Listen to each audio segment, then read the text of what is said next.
जो सबसे killing kidney problem है वो डायबिटीज और हाइपरटेंशन। किडनी डिजीज में ऐसे कौन से लक्षण हैं जिनसे आप पता कर पाएंगे कि हाँ भाई किडनी की प्रॉब्लम हो रही है और अब डॉक्टर के पास जाने का टाइम हो गया है। जब तक कि 40% किडनी डैमेज नहीं हो जाएगी तब तक आपको शायद जानकारी ना हो कि आपको किडनी की प्रॉब्लम है।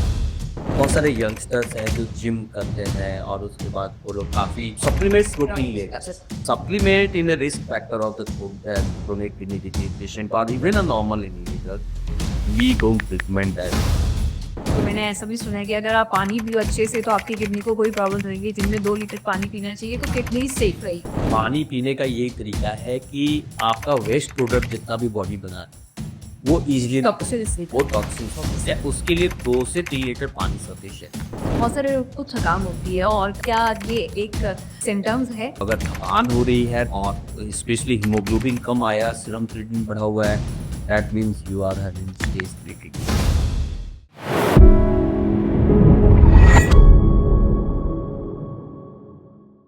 आज हम बात करेंगे एक ऐसी हेल्थ प्रॉब्लम की जो धीरे धीरे लाखों लोगों को अफेक्ट कर रही है। क्या आप जानते हैं कि हमारी किडनी एक साइलेंट हीरो है और जब आपका हीरो यानी कि आपकी किडनी कमजोर पड़ने लगती है तो आपके पूरे बॉडी में इसका इफेक्ट नजर आता है। यानी कि आपको कई सारी बीमारियां होने लगती हैं या फिर अगर आपको डायबिटीज या हाइपरटेंशन है तो आपको सीकेडी यानी कि क्रोनिक किडनी डिजीज के चांसेस बढ़ जाते हैं। तो इसी को यानी कि किडनी से जुड़ी हुई समस्याओं को समझाने के लिए हमारे साथ आज के पॉडकास्ट में मौजूद हैं मैक्स हेल्थ केयर से डॉक्टर अमित कुमार देवरा। तो चलिए पॉडकास्ट की शुरुआत करते हैं और आसान सी भाषा में समझते हैं क्रोनिक किडनी डिजीज है क्या। डॉक्टर अमित, सबसे पहले तो सी के लिए क्रोनिक किडनी डिजीज है क्या, अगर इजी लैंग्वेज में हम समझना चाहें, क्योंकि बहुत सारे लोग ऐसे हैं जिनको मेडिकल टर्म्स नहीं पता, तो इजी लैंग्वेज में आसान भाषा में क्रोनिक का किडनी डिजीज को हम कैसे समझ सकते हैं?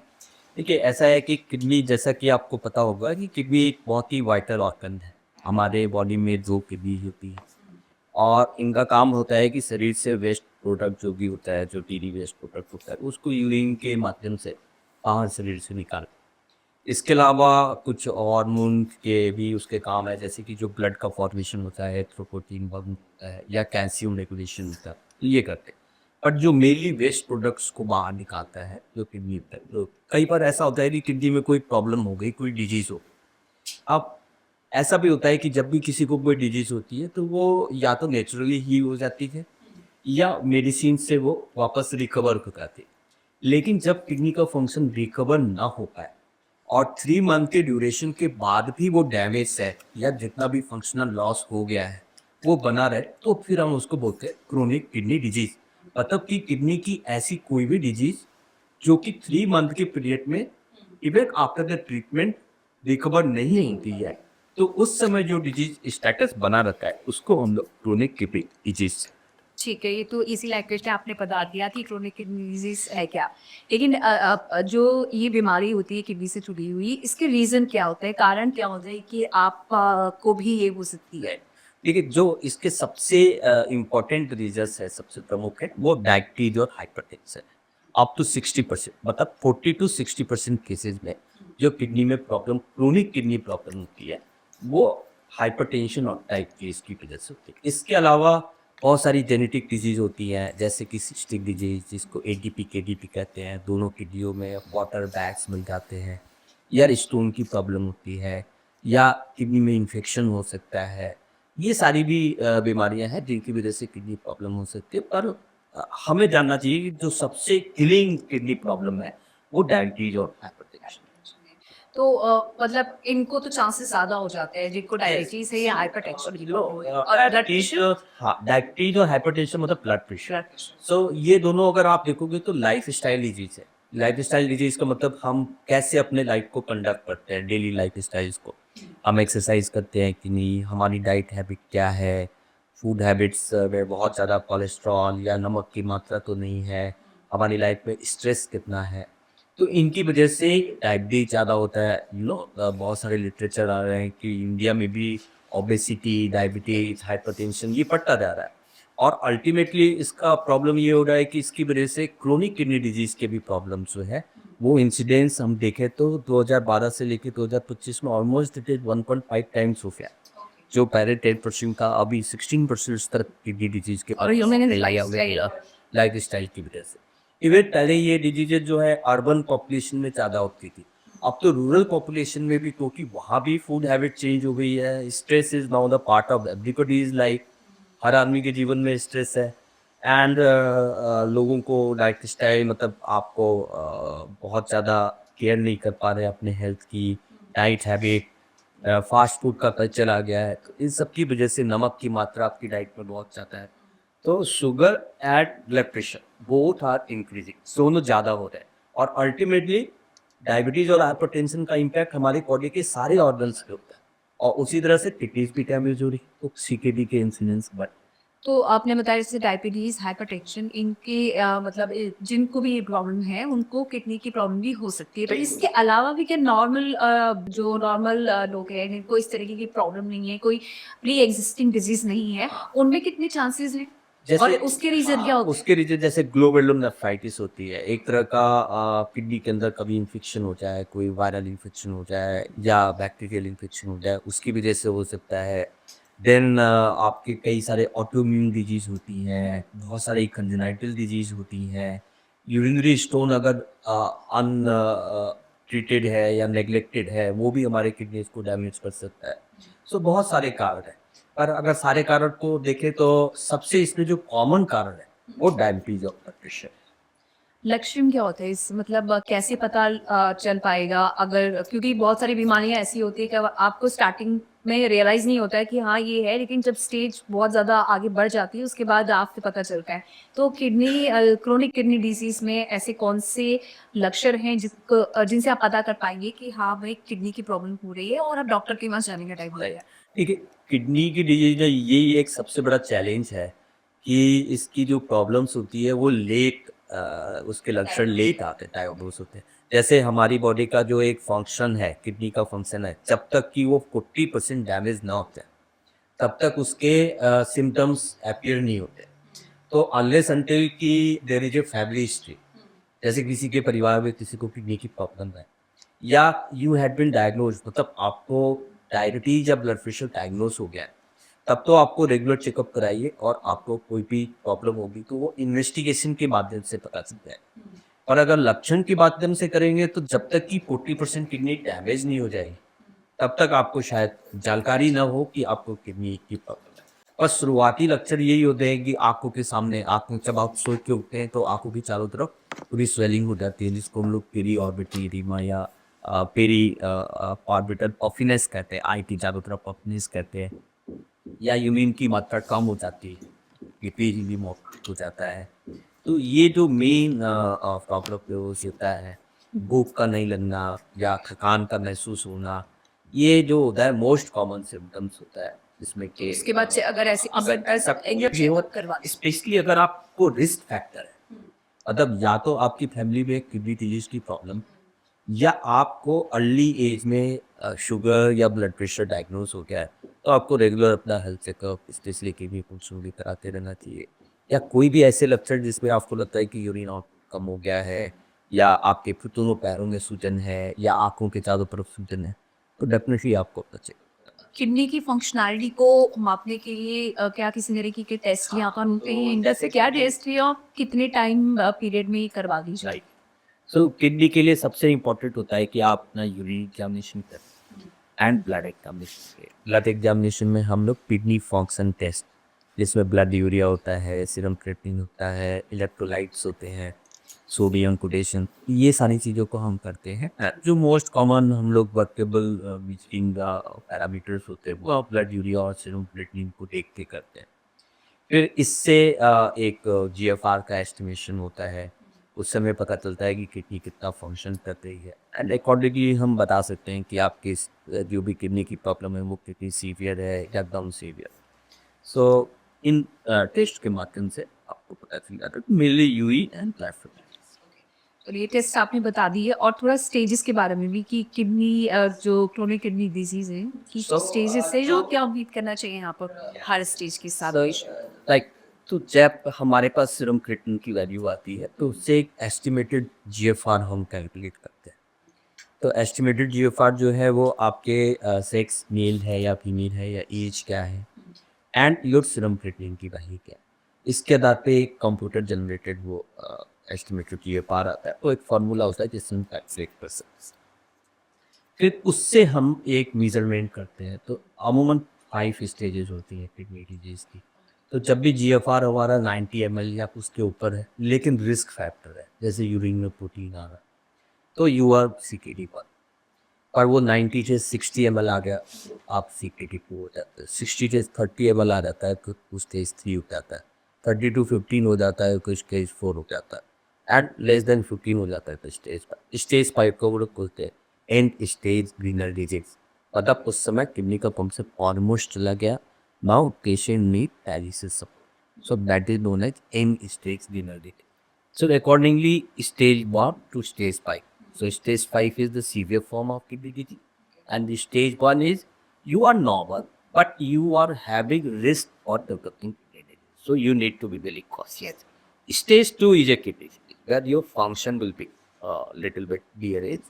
Stage 3 में you will have obvious symptoms, and stage 4 में severe symptoms. Stage 5 is total to तो जो आपने 5 स्टेजेस बताई हैं, तो स्टार्टिंग स्टेजेस अगर हैं सपोज़, तो क्या वहाँ पर ट्रीटमेंट लेकर जो किडनी डिसीज़ है उसको ख़त्म किया जा सकता है, क्योर किया जा सकता है? ये बहुत ही इम्पोर्टेंट पॉइंट आपने पूछा, बहुत ही इम्पोर्टेंट।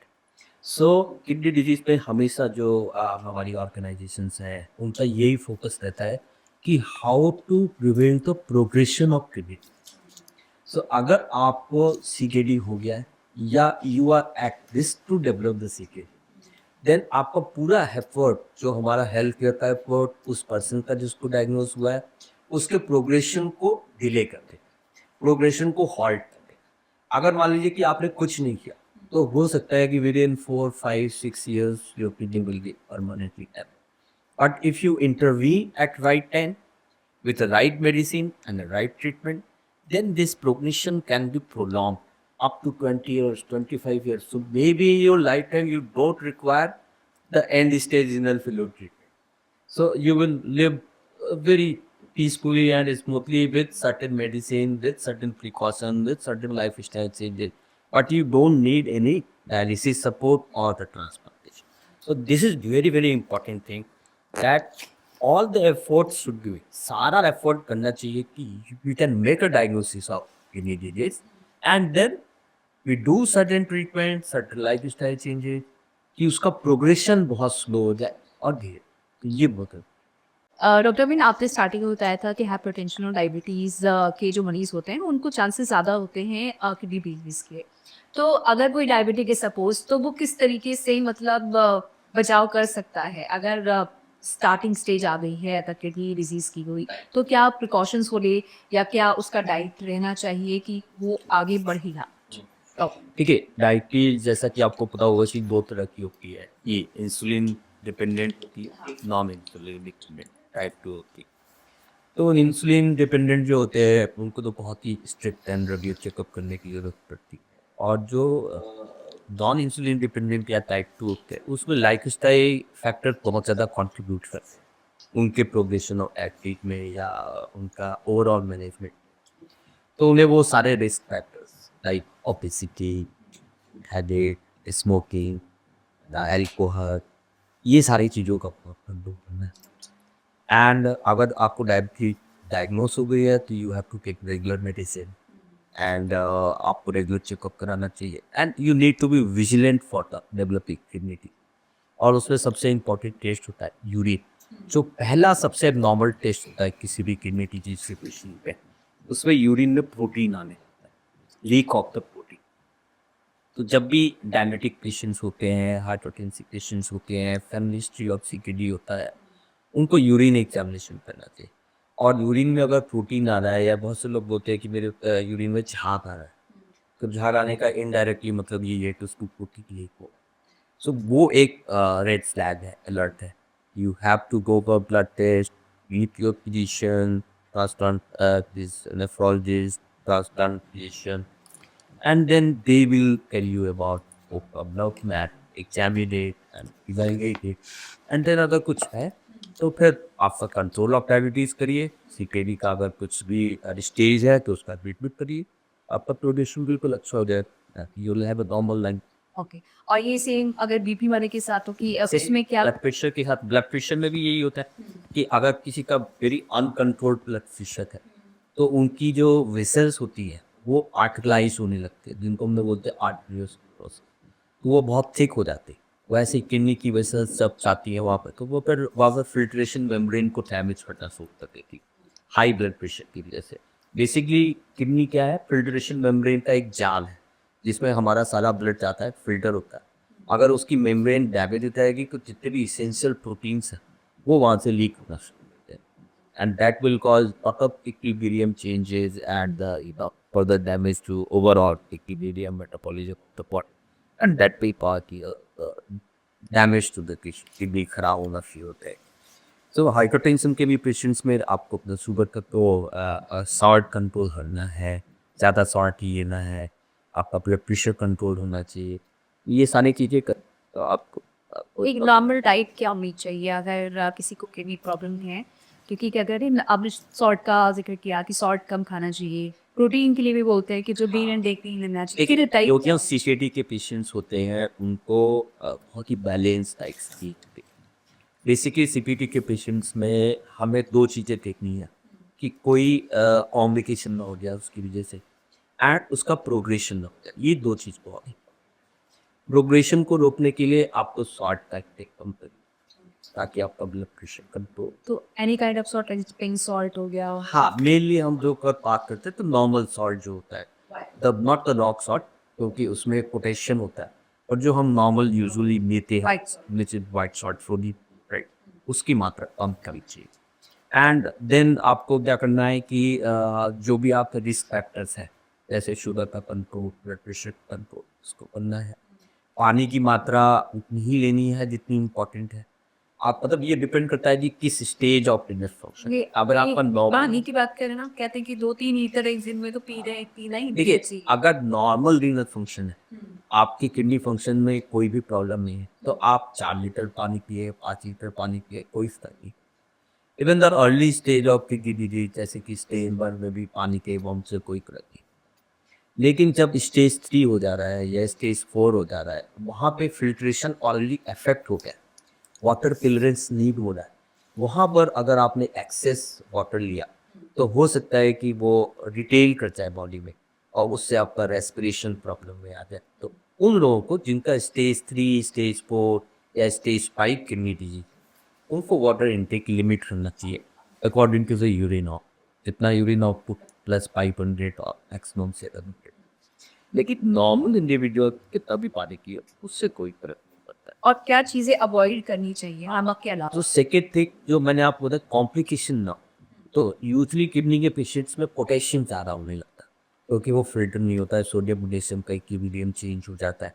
सो ये पोटेशियम आपके हार्ट में एरिथमिया कर सकता है, आपको हार्ट अटैक कर सकता है। तो ऐसी कोई भी चीज़ जो कि पोटेशियम रिच है, जैसे फ्रूट्स है, स्पेशली बनाना है, पाइनएप्पल है, इनका सेवन आप करें जिसमें भी पोटेशियम की मात्रा था, तो फ्रूट जूसेज आपको एक अवॉइड करना चाहिए। प्लस प्रोटीन इनटेक लिमिट करना चाहिए। प्रोटीन इज वेरी इंपॉर्टेंट है। आप अगर प्रोटीन नहीं लेंगे तो आपकी बॉडी वीक महसूस करे, लेकिन आपको एक्सेस प्रोटीन लेंगे तो किडनी के ऊपर जोर पड़ेगा, उसके फिल्ट्रेशन मेम्ब्रेन के जोर पड़ेगा, तो वो और ज़्यादा बड़ा होता जाएगा। तो लगभग 150 ग्राम नॉर्मल, मतलब 2 से 3 कटोरी दाल या कोई भी इस तरह के मिक्स बीन्स, राजमा हो गया, दाल हो गया, चना हो गया, इस तरह की एक्वाडिया 150 ग्राम प्लीज। 150 ग्राम कुक की बात है। तो कच्चा नहीं। हाँ, कच्चा कुक, जो भी कुक आपका बनना होगा, और अब सोर प्रोटीन की बात नहीं कर रहे हैं। खासकर यहाँ पे बहुत इंपॉर्टेंट होता है। बहुत सारे यंगस्टर्स हैं जो जिम करते हैं और उसके बाद वो लोग काफ़ी कहना वर्ड कोई नहीं, आप सप्लीमेंट प्रोटीन लेगा। सप्लीमेंट प्रोटीन आपको लेना है तो वेजिटेबल प्रोटीन लीजिए। Animal protein is not good, क्योंकि उसमें बहुत सारे ऐसे फैक्टर होते हैं जो कि मेम्ब्रेन से इन्फ्लेमेशन करते हैं, दे आर मोर इन्फ्लेमेट। तो animal protein should be avoided. Vegetable proteins are very good, you can take, and the protein supplement in a risk factor of the chronic kidney disease patient or even a normal individual we don't recommend that. Hospitals हो गए, hospital से होते हैं, supplement होते हैं या anabolic तो आजकल जिम्स में लोग ही उससे भी कहते हैं सीरियसली ठीक है की प्रॉब्लम। बिल्कुल नहीं लाउड होते मैं तो इतने सारे ट्रांसफर करता हूँ, I have done more than 1500 transfer and I have seen almost 10-15 youngsters who has caused the damage of their kidney because of this surgery.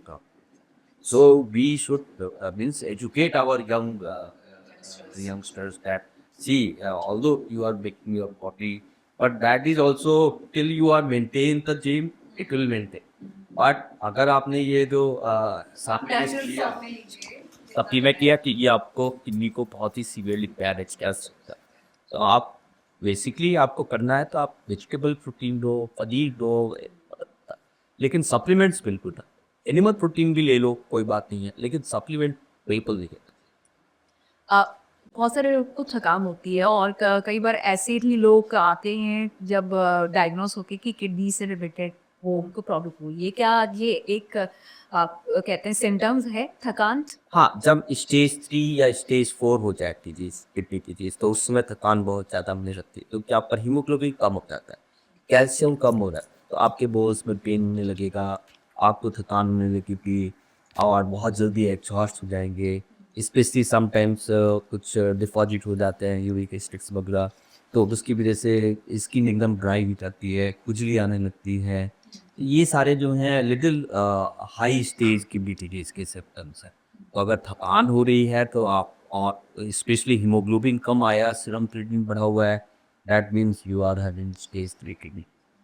और कोई अगर ये चाहता है कि उसकी किडनी को कोई प्रॉब्लम ना हो, तो मैंने ऐसा भी सुना है कि अगर आप पानी पियो अच्छे से तो आपकी किडनी को कोई प्रॉब्लम नहीं रहेगी। दिन में 2 लीटर पानी पीना चाहिए तो किडनी सेफ रहेगी। ये बहुत इम्पोर्टेंट है कि बहुत से लोग मेरे से पूछते हैं कि कितना पानी पीना है। कि साहब पानी पीने का यही तरीका है कि आपका वेस्ट प्रोडक्ट जितना भी बॉडी बना है, वो ईज़िली टॉक्सिन्स वो टॉक्सिन्स होते हैं, उसके लिए 2 से 3 लीटर पानी सफिशिएंट है।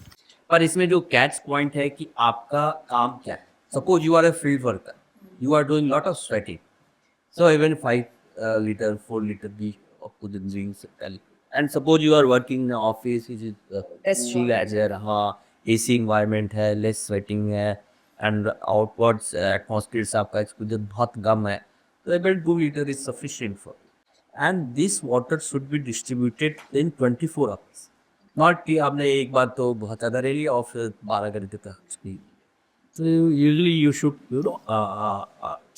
distribute this water intake or any kind of fluid intake in the regular intervals.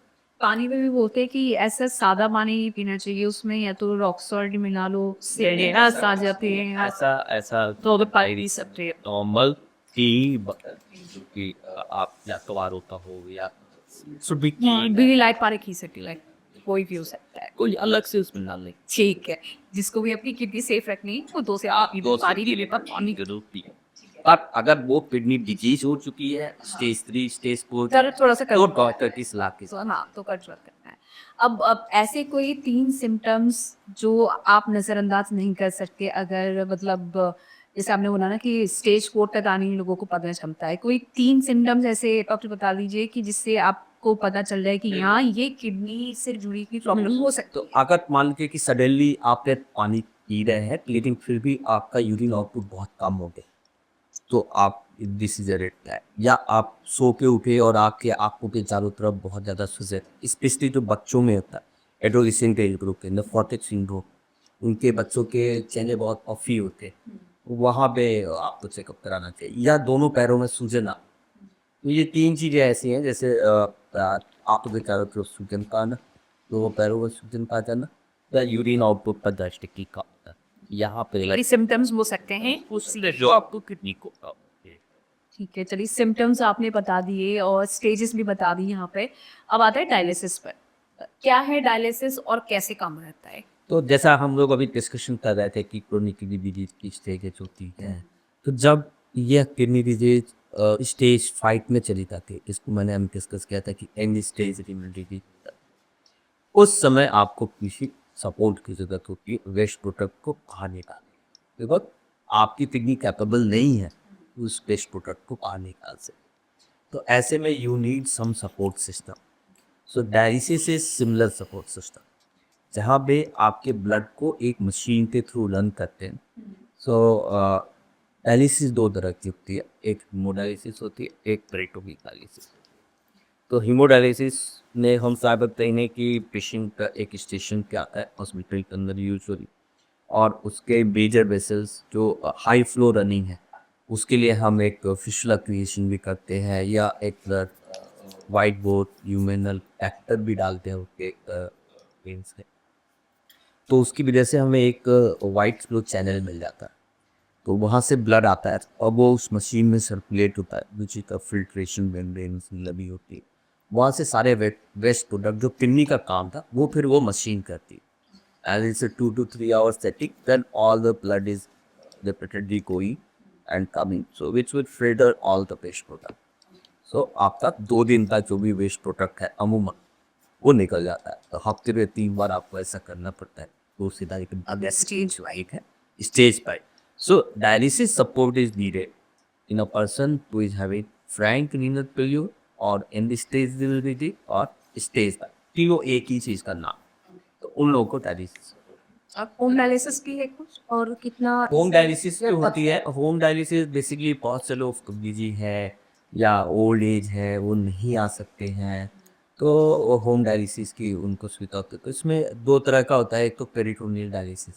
Peritoneal dialysis में हम क्या करते हैं कि जो हमारी पेरिटोनियल कैविटी होती है, जो पेरिटोनियल के अंदर की मेम्ब्रेन होती है जिसको हम पेरिटोनियम कहते हैं, उसके अंदर भी वेस्ट प्रोडक्ट को फिल्टर करने की ताकत होती है।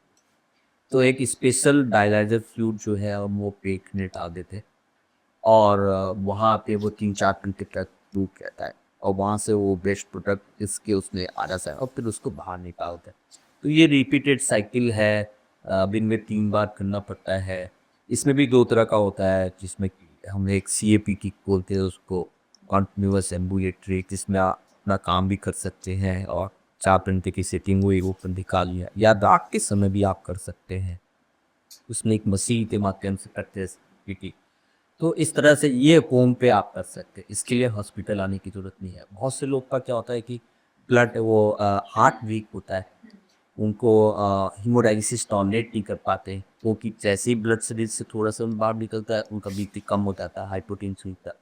तो दोनों फंक्शनिंग से भी जो हॉस्पिटल में हो रहा है या जो हाँ, अब इसमें फ़ायदे और नुकसान वाली बात है। हीमोडायलिसिस बहुत क्विक है, आपको हफ्ते में सिर्फ 2 या 3 बार करना है। एक बार में सिर्फ 2 से ढाई घंटे का ही सेटिंग है, तो आप बाद में फ्री हो गए, आप अपना सारा काम कर सकते हैं। Peritoneal dialysis little more, time taking, time consuming, and you need to put the catheter and change the fuel, तो वो थोड़ा सा ज़्यादा टाइम कंज्यूमिंग या आपको बहुत समय लगता है, वो डेली करना पड़ता है ये। तो और आजकल होम डायलिसिस जो हीमोडायलिसिस है वो होम पे भी होने लगी है, पर उसमें भी थोड़ा नर्सिंग केयर ज़्यादा चाहिए, कॉस्टली हो जाता है, एक मशीन सेटअप करना पड़ता है, वहाँ पे आपको स्पेस ज़्यादा लग जाती है, स्टोरेज रखना पड़ता है। और कुछ लोग जो बहुत ज़्यादा टाइम नहीं दे सकते हैं, वो घर पे भी होम डायलिसिस की हीमोडायलिसिस होम हीमोडायलिसिस की व्यवस्था कर सकते हैं। और 90% of the renal failure patient they are on haemodialysis और hospital based haemodialysis. The reason behind this कि वो बहुत क्विक है एंड इफेक्टिव है and well manageable. Portable dialysis के बारे में भी आप सुन portable dialysis portable dialysis machine अभी स्टिल इन द रिसर्च में बोलूँगा कि उस फेज में है, जहाँ पे कि एक मशीन है जो कि बैकपैक की तरह आप लगा सकते हैं एंड एक कनेक्शन उसका कर सकते हैं, you can do your activity and dialysis इतनी, बट इट्स स्टिल अभी रिसर्च मोड नहीं। तो उसका कोई फ्यूचर नजर आ रहा है हाँ हाँ बिल्कुल, the basically this is miniaturisation of the big dialysis machine, तो उसी को और छोटा करके इफेक्टिव करने की कोशिश करें, पर cost is the major influence there. तो वो सारे फैक्टर हैं एट सेफ्टी, क्योंकि वो कनेक्ट करके छोड़ा हुआ है तो कैसे होगा, और बाद में पेशेंट्स को कैसे कोई दिक्कत आ सकती है जी, इन्फेक्शन के चांसेस भी उसमें थोड़े से देखने मिलते हैं, क्योंकि वहाँ पे बहुत सारी चीज़ें पेशेंट हिमसेल्फ इज मैनेज की, so still it is not in commerce. Safer option is like hospital Hospital based modality, it most effective at budget time.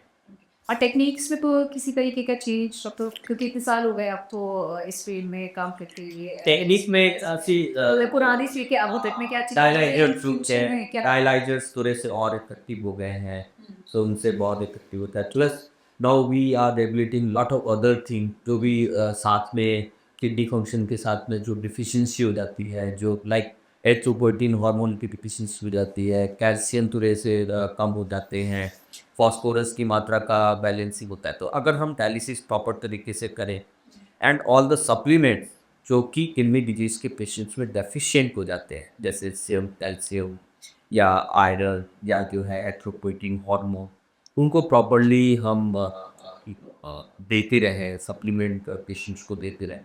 सो काफ़ी अच्छी एक normal near normal life patient को कर सकता है, where he has to dedicate his 2 and 3 hours in every alternate day to the hospital and rest of all the activity we can do effective. एक बार अगर कोई डायलिसिस पे आ जाता है जैसे प्रेमानंद जी महाराज हैं उनके कई सारे डिस्कोर्सेस सुने हैं तो वो भी बोलते हैं कि उनको मतलब कई सालों से मतलब 10-20 सालों से उनको वो डायलिसिस करें तो अगर कोई एक बंदा अगर स्टेज 5 तक पहुंच जाता है डायलिसिस पे चल रहा है तो वो कितना टाइम पीरियड मतलब उसके पास है किडनी खराब होने की और कितना वो आगे क्या चांसेस होते हैं उसके बाद रिकवर करने के देखिए, अगर आप एक बार डायलिसिस पे आ गए, इसका मतलब recovery is not possible, recovery नहीं हो सकती। Now you have to go for renal replacement therapy, मतलब वेर आपका ओरिजिनल किडनी का एक रिप्लेसमेंट चाहिए। उसके दो मेथड्स होते हैं।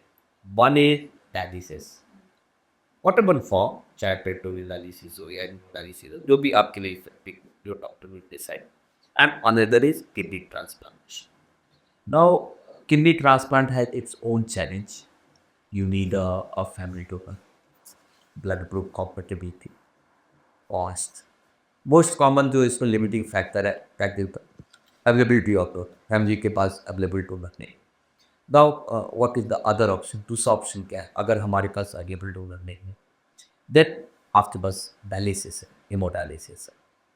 ना अब हम प्रॉपर तरीके से हेमोडायलिसिस करें तो कि मैं नहीं जानता हूँ प्रताप जी के बारे में, पर जैसा आपने बताया तो must be he's taking very good care of himself, and whoever he is, the nephrologist or the physician who is taking all the supplements, जो भी एथ्रोपोइटिन, कैल्शियम, फॉस्फोरस, जो भी लिमिटिंग फैक्टर है, जो भी सब उनको प्रॉपर तरीके से पिया जा रहा है। And he also regularly undergoing the dialysis. Many times क्या देखा गया है कि पेशेंट्स ध्यान नहीं देते, या वो 2 दिन हमने बताया तो वो 4 दिन के बाद आते हैं, तो काफ़ी वेस्ट प्रोडक्ट अंदर इकट्ठा हो जाता है, वाटर एक्युमुलेशन हो जाता है, वाटर चेस्ट बैग में चला जाता है, प्यूरल कैविटी में चला जाता है, patient become prone for infection, they become very sick, potassium high हो जाता है एंड एरिथमियाज होने लगते हैं। सो अदरवाइज मैं कहूँ तो CKD is not a life threatening disease. वो क्रोनिक किडनी डिजीज से unless until you are ignorant, you are not taking proper treatment, you are not taking care of all the elements, तब तक कोई real life जितनी challenge usually नहीं आता। पर अगर आपने नेग्लेक्ट कर दिया अपनी वीडियो, आप बिल्कुल ध्यान नहीं दे रहे, तो वो वेस्ट प्रोडक्ट, टॉक्सिक मटेरियल जो भी बॉडी के अंदर इकट्ठा होगा उसकी हमारे डायलिसिस पे आने के बाद जैसे आपने लाइफ ट्रीटमेंट नहीं है बोला डायलिसिस पे आने के बाद कितना टाइम तक सर्वाइव कोई पेशेंट कर हाँ यही मैं बताना चाहते हैं कि अगर आपने डायलिसिस प्रॉपर तरीके से कर रहे हैं, सारे सप्लीमेंट्स को प्रॉपर्ली हम रिप्लेस कर रहे हैं, पी रहे हैं, तो even 50, 20 years, 25 years can live with the dialysis. सकता है मतलब it all depends on what age you have been diagnosed. मतलब you can live a decent life, normal life, unless until कि there is some other complication. पर यहाँ एक catch point ये है कि अगर आपके पास डोनर है तो ट्रांसप्लांट का कोई मैच नहीं। Kidney transplant is the best way of renal replacement, जहाँ आप एक मेन स्ट्रीम लाइफ को जीते हो। मतलब आफ्टर ट्रांसप्लांट जो एक नॉर्मल इंडिविजुअल जिस तरीके से अपनी लाइफ जीता है, वैसे ही आप जीते हो। आपको बस अपनी दवाइयाँ रेगुलरली की थी and certain hygiene and applies to the medicine, ये सब ट्रांसप्लांट की आप बात कर रहे हैं कोई रिसर्च भी चल रही है आप भी हम आप भी कर रहे थे कि जानवरों की किडनी जीरो ट्रांसप्लांट ये उसके बारे में थोड़ा और सी जीरो ट्रांसप्लांट एक ऑलमोस्ट ये हमारे लिटरेचर में तो लास्ट 10-15 ईयर्स से है। अभी यूएस में कुछ हॉस्पिटल्स में इसको एक दो केसेस हुए हैं, लेकिन इसमें जो कुछ चैलेंजेस बहुत ज़्यादा है, जैसे कि ये यूजुअली पिग की होती है। बेसिकली एनिमल में पिग को इसलिए रहता है कि उसकी साइज़, जो किडनी की साइज़ होती है, किडनी तो ह्यूमन में किडनी साइज़ है, उससे लगभग मैच करते हैं, तो उस जगह पे सही आ जाती है। प्लस इसमें जो सबसे इम्पोर्टेंट चैलेंज है वो है कि जानवरों की बीमारी ह्यूमन में ना आए। तो हमारे हर एनिमल्स की अपनी बीमारियां होती है, वायरस होते हैं, तो cross species transmission of viral disease और any other, that is a major challenge. उससे तो हम लोग आप इसके ऊपर रिसर्च चल रहा है कि ऑलमोस्ट पिग में है, लेकिन वो जेनेटिकली इंजीनियर्ड किडनी, ऐसा नहीं कि किसी एनिमल की किडनी, पर जेनेटिकली इंजीनियर जो एनिमल होते हैं उनकी किडनी को यूज़ किया जाए। पर अभी भी हमें कुछ बहुत अच्छे रिजल्ट्स, इनकरेजिंग रिजल्ट्स मिले हैं, पर वो ट्रांसप्लांट के बाद kidney has not work for more than 3 months, maximum 3 months. So अभी भी lot of research and lot of new things has to come in this way before saying that this can be a standard thing. अब किसी को अपनी kidney को साफ रखना है तो वो क्या कर सकता है कि किस तरीके से वो मतलब डाइट से रिलेटेड हो या फिर लाइफस्टाइल से रिलेटेड हो या दवाइयों से रिलेटेड हो बेसिकली हम लोग ने पहले भी डिस्कस किया कि आपको किडनी की कोई प्रॉब्लम नहीं है, तो आप एक हेल्थी नॉर्मल लाइफ स्टाइल में रहिए। जो भी प्रिकॉशंस कोमॉर्बिडिटीज़ होती हैं, तो मैं हमेशा कहता हूँ कि जैसे हम लोग को अपना बैंक की एफडी सारे पैसे का हम हिसाब किताब रखते हैं, हमें अपना रिज़र्व पता होता है कि हमारे पास कितना रिज़र्व है, उस हिसाब से ही तो खर्च करते हैं। तो वैसे हमें अपने हेल्थ का पता होना चाहिए कि हमारे हेल्थ का रिज़र्व क्या है, कि हम हमारे को कोई रिस्क फैक्टर तो नहीं है, हमारे कोई फैमिली हिस्ट्री तो नहीं है, हमें कोई डायबिटीज़ तो नहीं है, हमें हाइपरटेंशन तो नहीं है। अगर आपका हेल्थ कार्ड अच्छा है तो आप थोड़ा बहुत अब्यूज कर सकते हो, अपने चीटिंग कर सकते हो खाने पी के। लेकिन अगर आपका हेल्थ पेट थोड़ा सा भी ख़राब है तो आपको फिर थोड़ा सा डिसिप्लिन लाइफ स्टाइल रखनी पड़ेगी। आपको अपने सारे कोमॉर्बिडिटीज लाइक डायबिटीज, हाइपरटेंशन को वेल ट्रीट करना पड़ेगा। रेगुलर हेल्थ चेकअप कराना पड़ेगा, जैसा कि मैंने बताया, यूरिन एग्जामिनेशन, ब्लड टेस्ट। अगर किडनी की प्रॉब्लम है तो फिजिशियन से, डॉक्टर से मिलना पड़ेगा, एंड जो भी दवाइयाँ वो देते हैं वो रेगुलर लेनी पड़ेगी। Diet is very important. जो फास्ट फूड कल्चर है, टिन फूड जिसमें लॉट ऑफ प्रिजर्वेटिव होता है, सोडियम की मात्रा बहुत ज़्यादा होती है, which has lot of other to effect apart from the kidney, इनसे बचना पड़ेगा।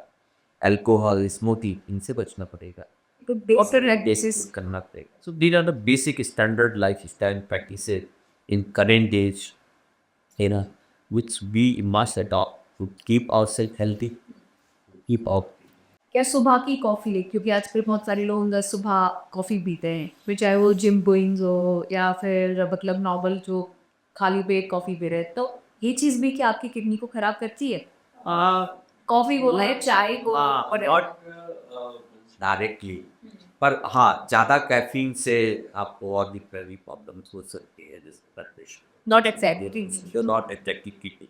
पर एक दो कप कॉफ़ी से मुझे नहीं लगता है कि कोई प्रॉब्लम, सुबह में खाली पेट लाइक कॉफ़ी रहे चीज़ पर excessive coffee tea intake is definitely हाँ। डोनर की आपने बात की कि सबसे बेस्ट ऑप्शन है अगर आपको सीकेडी है तो आप किडनी ट्रांसप्लांट करवा लें तो प्रोसेस थोड़ा सा समझना चाहूँगी कि क्या प्रोसेस रहता है किडनी ट्रांसप्लांट के लिए अगर किसी मरीज़ को सीकेडी है और क्या उसको करना चाहिए कैसे फैमिली मेम्बर्स के थ्रू ही वो किडनी ले सकता है या उसके कोई और भी ऑप्शंस होते हैं राइट। तो मतलब सीकेडी नहीं, मतलब सीकेडी स्टेज 5, अगर किसी का रीनल फेल्यूर हो गया है, आपने तो बहुत से लोग डर जाए। तो सीकेडी अगर स्टेज 5 में चला गया है, रीनल फेल्यूर, Dialysis। और आप डायलिसिस पे आ चुके हो, तो आपको ट्रांसप्लांट की ज़रूरत हो सकती है। ट्रांसप्लांट में ब्यूटी ये है कि आप मेन स्ट्रीम में जा रहे हो, एंड ऐसा माना जाता है कि जो 2 साल में आपने डायलिसिस में पैसे खर्च हुए, अगर आपने ट्रांसप्लांट उसी हिस्से में किया जा सकता है। तो आप कुछ हॉस्पिटल में जाना, एवरी अल्टरनेट डे डायलिसिस कराना, एंड फिर आपको एक थोड़ा सा मेंटली हमेशा रहता है कि you are sick and you need some support. तो आप अपने काम तो नहीं कर सकते हो, आपकी जो अर्निंग है वो इफेक्ट हो जाती है, आपकी फैमिली कोई ना कोई साथ में आपके आ रहा होता है हॉस्पिटल। सो कहीं ना कहीं कुछ कम्बरसम है उसमें डायलिसिस। पर अगर आप ट्रांसप्लांट कराते हैं तो you will back to mainstream, you will become a earning member, you take care of your family. तो ये एक अच्छी बात है ट्रांसप्लांट। देखिए अगर ट्रांसप्लांट की ज़रूरत है तो we have a two kind of transplant होता है। एक तो होता है लिविंग डोनर किडनी ट्रांसप्लांट, जहाँ पे कि कोई व्यक्ति विशेष जो कि आपकी फैमिली मेम्बर है वो अपनी किडनी देता है। सेकेंड है कि डिजीज डोनर या कैडवरिक, जहाँ पे कि एक ब्रेन डेड पर्सन, जैसे ब्रेन डेड पर्सन है और उसको पता चला तो वो हॉस्पिटल में है, हार्ट लंग मशीन पे है, लेकिन बाकी के ऑर्गन अच्छे हैं। अगर उनकी फैमिली विलिंग है या उन्होंने प्लेस ले रखा है जो कि ऐसे पर्सन है, तो उनके सारे organs not only the kidney, heart, liver, other vital organs can also be doing, उनको भी डोनेशन ताक हम ताक क्या कर सकते हैं, उनकी किडनी भी हलाई जा सकती है। एक पर्सन से दो किडनी अपने को होती है, तो दो रीनल फेलियर पेशेंट सब भरा होता है। तो ये दो प्रोग्राम है। आप अपने इंडिया में अगर देखा जाए तो जो कैडबरिक प्रोग्राम है वो बहुत ही बहुत ज़्यादा रोबस्ट नहीं है, बहुत इंटेंसिव में है, बहुत कम लोग इसके लिए इच्छुक हैं। तो हमारे सारे किडनी फेलियर के पेशेंट बेसिकली लिविंग डोनर पे ही डिपेंडेंट हैं। अब लिविंग डोनर में किसी का एक्सप्लॉइटेशन हो जाए तो हर कोई नहीं दे सकता। अच्छा, तो केवल फैमिली डोनर दे सकते हैं या कई बार इमोशनली मोटिवेटेड पर्सन दे सकते हैं, लेकिन उसके बड़े भी रूल्स और चाहे रेगुलेशंस हैं। कोई फाइनेंशियल ट्रांजेक्शन नहीं होना चाहिए, मतलब किसी भी पर्सन का एक्सप्लॉइटेशन नहीं होना चाहिए कि उसकी हेल्थ से कॉम्प्रोमाइज़ होता है। तो हमारी जो लीगल बाइटिंग है उसके हिसाब से फैमिली डोनर ही फर्स्ट प्रियरिटी फैमिली, जिसमें कि आपके father, mother, wife, sister, brother, अगर सन 18 साल से बड़े हैं वो लोग दे सकते हैं, वापस दे सकती है, विल इन्वॉइस कर भी दे सकती हैं। तो जो एक्सटेंडेड फैमिली ये लोग दे सकते हैं एंड मोस्टली कापलों का काम जाता है। तो ये दो ऑप्शन आपके पास होता है। और एक सवाल सीधे जुड़ा हुआ, एक किडनी पे मतलब वो अगर कोई इंसान सर्वाइव कर रहा है तो कितना मतलब वो सर्वाइव कर सकता है एक। हाँ, देखिए भगवान ने हमें दो किडनी दी, लेकिन 5,000 में से एक लोग एक ही किडनी के साथ बात थे and they can live a normal life. So अगर वास्तव में देखा जाए तो one kidney bonus to us, जो भगवान ने हमें एक एडिशनल अपॉर्चुनिटी दी है कि ठीक है आप तो मस्ती करो, हम एक आपको एक्स्ट्रा दे रहे हैं, ठीक है। पर एक किडनी के साथ ही एक अपनी बेटे के साथ में नॉर्मल डिफेक्ट, क्योंकि जो लोग डोनेट करते हैं उनके पास भी एक रह जाती है और जिन्हें कितनी मिलती है उन्हें भी एक रह जाते हैं, पर they can have a decent normal life और उनके कोई भी उम्र में कमी नहीं होती है या किसी तरह की बीमारी होने का। जो रिस्क एक नॉर्मल आदमी को है इसकी दो किडनी, सेम वही रिस्क उसकी होती है जो उसकी डोनेट करता है, तो उससे कोई उसके लाइफ पे कोई फर्क नहीं पड़ता है।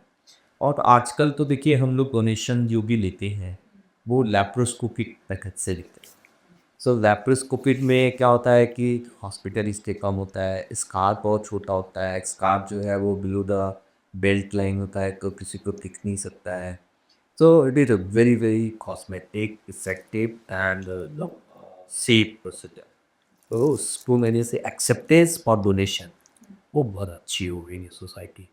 तो lot of family members they come forward, लोग आते हैं स्नेह रहते हैं कि बेटिक है, हमारे नियर एंड डियर है, हस्बैंड है, वाइफ है, फादर है, सन है, लाइक ग्रेट हो। ठीक है। और अगर जैसे फैमिली नहीं डोनेट कर पा रही है, आपने जैसे लिस्ट बन दी ना कि फिलहाल उसमें कितना टाइम मिल जाए। देखिए अगर किसी के पास फैमिली डोनर नहीं अवेलेबल है तो बहुत से टाइम समय पे क्या होता है कि हम लोग जो कि ट्रांसप्लांट करते हैं वो ब्लड ग्रुप कॉम्पेटेबल, मतलब जैसे ब्लड ग्रुप में कॉम्पेटेबिलिटी होती है, एक सर्टेन ब्लड ग्रुप ही जो है दूसरे को ब्लड दे सकता है। वैसे ही सॉलिड ऑर्गन ट्रांसप्लांट में भी है कि बी वाला बी को दे सकता है, ओ वाला सबको दे सकता है, ऐसे एक ब्लड ग्रुप कॉम्पेटेबिलिटी। उसकी वेटिंग तो पीरियड कितना है? तो लिविंग डोनर अगर आपके पास नहीं है तो आपके पास ऑप्शन है कि आप कैडेवरिक डोनर पे जाओ या डिसीज डोनर प्रोग्राम में जाओ। उसमें एक हर हॉस्पिटल की वेटिंग लिस्ट होती है जो कि हमारी नॉटो ऑर्गेनाइजेशन है जो कि ट्रांसप्लांट का सादा देखती है, उससे हम लोग लिंक्ड होते हैं, उनके पास वो लिस्ट शेयर होती है। और उस हिसाब से जब भी कोई ऐसा डिजीज डोनर हमारे पास अवेलेबल होता है जो कि ब्रेन देता है और उसके ऑर्गन को हम ले सकते हैं, तो उस लिस्ट के हिसाब से लोगों को कॉल किया जाता है और उनका एलोकेशन ऑफ ऑर्गन बुक वो उसको दिया जाता है। पर जैसा मैंने आपको बताया कि स्पेशली नॉर्थ इंडिया में जो कैडबरी प्रोग्राम है वो बहुत अच्छा नहीं है। अब इसके बहुत सारे कारण हैं। शायद हम लोग यहाँ पे बहुत इच्छुक नहीं हैं धन की तरफ, या एक मिथ है सोसाइटी में कि साहब अगर हमने डोनेट कर दिया तो जो भी हमारी नेक्स्ट बर्थ होगी उसमें हम वो ऑर्गन डेफिशिएंट पैदा होएंगे। तो इस तरीके से जो मिथ है डोनेट करने के लिए जो, वो हमें सोसाइटी से निकालना चाहिए, क्योंकि ये एक बहुत ही नेक काम है। इससे आप किसी का लाइफ बना रहे हैं, एंड आपको ज़िंदगी के बाद भी, ज़िंदगी जिसको बोलते हैं ना, तो आपको उसके बाद भी, आपके जाने के बाद भी याद किया जाएगा उस चीज़ों के। तो वो लोगों को, अपनी सोसाइटी को एजुकेट कर जाती है। और अगर डिजीज किडनी मिले तो लगभग 20 लाख लोगों को ट्रांसप्लांट की ज़रूरत है आज इंडिया में। अबाउट 20 से 22 लोग जो है वो रीनल डिफिकेशेंट है, और इसमें हर साल 2 लाख लोग ऐड होते हैं, 10%। तो ये लोग हैं जो कि ट्रांसप्लांट की ज़रूरत है, और हम करते कितना ट्रांसप्लांट है, केवल 20।